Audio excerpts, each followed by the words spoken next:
Oke, hello, assalamualaikum warahmatullahi wabarakatuh.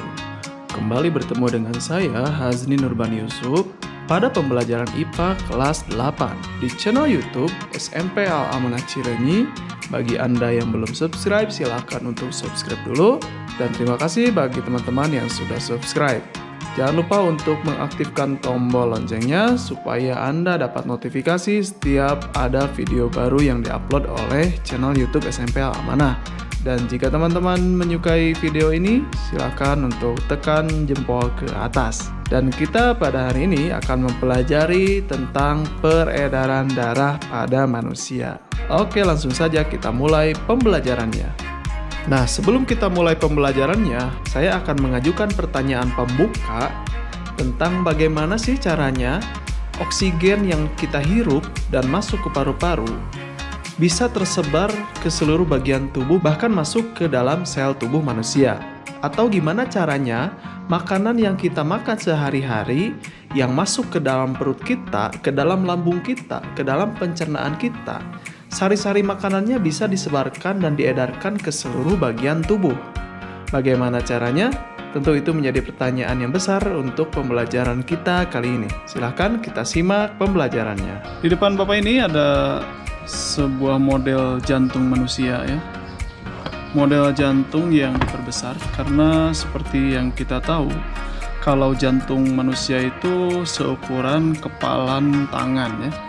Jadi jantung Bapak itu ya seukuran seperti ini ukurannya ya. Kalau jantung bayi ya berarti kita lihat saja kepalan tangan bayi segimana. Begitu juga jantung kalian. Silakan kepalkan tangan, maka itulah ukuran dari jantung kalian. Nah, ini adalah model jantung yang diperbesar. Nah, ya, kita bisa lihat model jantung itu seperti ini. Pada kenyataannya tidak ada yang berwarna biru atau hijau ya. Kalau Bapak lihatnya sih hijau, tapi di buku-buku biasanya biru. Nah, pada kenyataannya tidak seperti itu ya. Jadi semuanya untuk urat-urat ini warnanya adalah merah. Oke. Nah, ini tentu ada alasan khusus kenapa warnanya diubah menjadi merah atau biru. Nah, kita akan bedah dulu bagian-bagian dari jantung itu seperti apa. Jadi kita sepakati dulu ini jantung ngadapnya ke sini, maka yang sebelah kanan ini menjadi kiri, ya. Kenapa? Karena dia ngadapnya ke sini. Ngadapnya ke sini, maka ini sebelah kanannya dan ini sebelah kirinya. Kita bedah dulu. Jantungnya. Kita belah gitu, maka kita akan lihat bagian dalam dari jantung. Nah, seperti ini. Jadi yang atas ini serambi kanan, serambi kiri. Ini bilik kanan, bilik kiri ya. Kita bisa lihat perbedaan dari serambi dan bilik. Kalau serambi itu mempunyai dinding jantung yang tidak terlalu tebal ya, tidak terlalu tebal. Tapi kalau bilik, lihat, bilik itu dia lebih tebal daripada serambi. Lihat, ini bilik dan ini bilik. Ya, mengapa demikian? Karena bilik ini tugasnya adalah memompa darah keluar dari jantung. Sementara untuk serambi ini tugasnya hanya menerima darah, baik itu dari seluruh bagian tubuh maupun dari paru-paru. Antara ruangan ini dengan ruangan ini itu ada pengatur atau ada katup. Katupnya itu disebut dengan katup tricuspidalis. Ya. Nah, katup tricuspidalis. Di antara bilik kiri dan serambi kiri ada katup yang disebut dengan katup bicuspidalis ya. Jadi katup ini mengatur darah supaya pergerakannya itu hanya dari sini ke sini, tidak sebaliknya gitu. Sehingga ketika dia berdegup tuh sesuai. Bilik kanan dengan bilik kiri itu pun tingkat ketebalannya berbeda. Kenapa? Karena bilik kanan dia hanya memompa menuju ke paru-paru. Paru-paru itu lokasinya tidak terlalu jauh dari jantung, maka tekanan yang dihasilkan pun tidak terlalu banyak. Nah, tapi untuk yang ini bilik kiri, dia harus memompa ke seluruh bagian tubuh. Seluruh bagian tubuh itu paling jauh itu ke ujung kaki ya, atau ke paling atas bisa ke otak. Itu lokasinya jauh-jauh, maka tekanan yang dihasilkan tuh harus besar. Tekanan dari sini harus besar. Apa ini? ini adalah pembuluh darah terbesar, ya. Pembuluh arteri terbesar yang disebut dengan apa namanya? Ya, yang disebut dengan aorta ya. Jadi inilah yang disebut dengan aorta.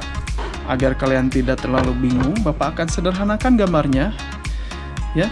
Bapak akan sederhanakan gambarnya, dan jantung akan dibagi menjadi 4 bagian. Nah, sesuai pemodelan jantung yang tadi, maka secara umum, secara sederhana, jantung dibagi menjadi 4 ruangan. Ada serambi kiri, bilik kiri, serambi kanan, dan juga bilik kanan.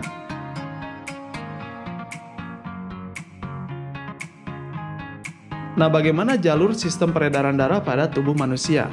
Jadi awalnya, jantung memompa darah melalui bilik kiri dan diedarkan ke seluruh bagian tubuh. Mulai dari kepala, tangan, kaki, organ-organ di dalam tubuh, ginjal, hingga ke sel terkecil yang ada pada tubuh manusia. Nah, setelah darah beredar dari seluruh bagian tubuh, maka darah akan kembali lagi menuju ke jantung, yaitu masuk melalui serambi kanan.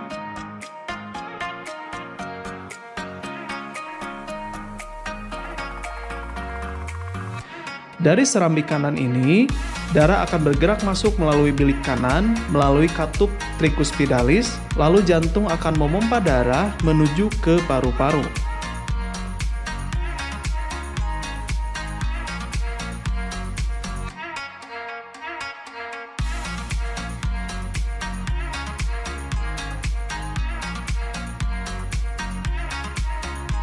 Kemudian dari paru-paru, darah akan masuk lagi melalui jantung, yaitu masuk melalui serambi kiri. Dari serambi kiri, darah akan mengalir menuju ke bilik kiri melalui katup yang dinamakan dengan katup bicuspidalis. Nah, inilah rute yang dilalui oleh darah pada tubuh manusia. Jadi sistem peredaran darah pada manusia termasuk sistem peredaran darah ganda, karena mengalir yang pertama ke seluruh bagian tubuh, dan aliran yang kedua adalah menuju ke paru-paru.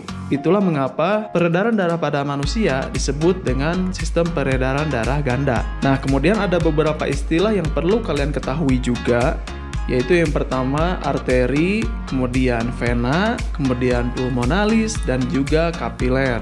Nah, apa pengertian dari keempat istilah ini? Mari teman-teman terus fokus dan berkonsentrasi. Arteri adalah pembuluh darah yang aliran darahnya berasal dari jantung, atau dengan kata lain, darah yang mengalir adalah darah yang keluar dari jantung atau menjauhi jantung. Kemudian vena. Vena adalah pembuluh darah yang aliran darahnya menuju ke jantung. Kemudian pulmo atau pulmonalis itu disebut juga dengan paru-paru. Kemudian kapiler atau pembuluh darah kapiler adalah pembuluh darah terkecil pada tubuh manusia. Saking kecilnya, pembuluh darah ini mengalirkan darah hingga ke seluruh sel yang ada pada tubuh manusia. Nah, kalau begitu, mana saja yang termasuk ke dalam arteri, vena, pulmonalis, atau kapiler? Mari kita bahas melalui gambar yang sudah kita buat barusan ya. Pertama, arteri. Arteri adalah pembuluh darah yang mengedarkan darahnya dari jantung atau keluar dari jantung. Maka kita bisa lihat dari gambar yang termasuk pembuluh darah arteri itu adalah gambar yang ini. Maka saya namakan ini arteri. Nah, selain itu apakah ada lagi? Ya, jawabannya ada ya. Jadi, yang kedua adalah pembuluh darah yang berasal dari bilik kanan. Kita bisa lihat ini arahnya keluar dari jantung, maka ini pun disebut dengan pembuluh darah arteri. Namun, pembuluh darah ini khusus atau spesial karena hanya menuju ke paru-paru. Maka, paru-paru disebut dengan pulmonalis dan pembuluh darah ini disebut dengan arteri pulmonalis. Kemudian kita akan mencari mana saja yang termasuk pembuluh darah vena atau pembuluh darah yang menuju ke jantung. Kita lihat di gambar adalah pembuluh darah yang menuju ke serambi kanan. Yang ini dari seluruh bagian tubuh menuju ke jantung, yaitu menuju ke serambi kanan. Dan satu lagi yaitu gambar yang ini, maka ini dinamakan dengan pembuluh darah vena. Tapi karena pembuluh darah vena ini berasal dari paru-paru, maka disebut juga dengan vena pulmonalis. Nah, mungkin teman-teman bertanya, kenapa warnanya ada yang merah dan ada warna yang biru? Mudah-mudahan terlihat jelas ya dari layar kaca rumah atau dari layar handphone. Nah, untuk pembuluh darah yang berwarna merah ini, kita kasih warna merah karena